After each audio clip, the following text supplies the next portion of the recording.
বছর শেষে আনন্দে যখন উৎসবমুখর চারিদিক, তখন হঠাৎই এলো দুঃসংবাদ। প্রয়াত হলেন শিল্পী ভবানী শঙ্কর।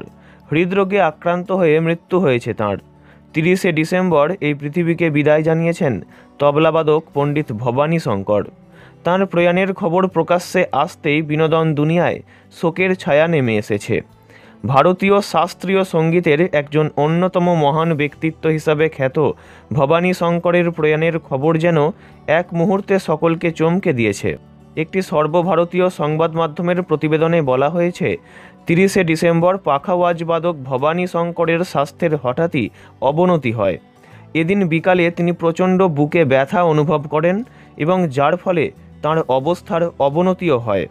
26শে ডিসেম্বর একটি প্রোগ্রাম করে ফিরে এসেছিলেন তিনি, যার ফলে তাঁর শ্বাস নিতেও সমস্যা হচ্ছিল। তাকে ওই দিনই হাসপাতালে নিয়ে যাওয়া হয় এবং চিকিৎসাও শুরু হয়।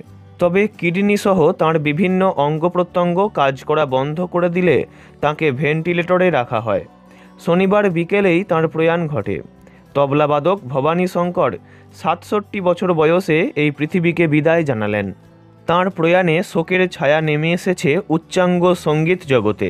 ভবানী শঙ্কর 1956 সালে সঙ্গীতের সঙ্গে যুক্ত একটি পরিবারে জন্মগ্রহণ করেছিলেন।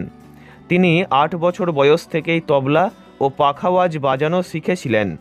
তখন থেকেই তিনি ভারতের বিখ্যাত তবলাবাদক হিসাবে পরিচিতি পান। 31শে ডিসেম্বর পণ্ডিত ভবানী শঙ্করের শেষকৃত্য সম্পন্ন হবে বলে জানা গিয়েছে। রবিবার দুপুর 12টায় পশ্চিম মুম্বাইয়ের বড়িভালিতে তাঁর অন্তিম ক্রিয়া সম্পন্ন হবে।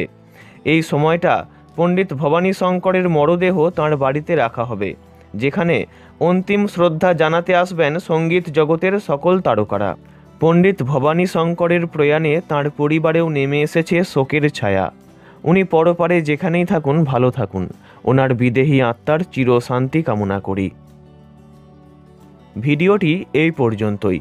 বিনোদন জগতের সব রকম খবরাখবর জানতে চ্যানেলটি অবশ্যই সাবস্ক্রাইব করবেন। ধন্যবাদ।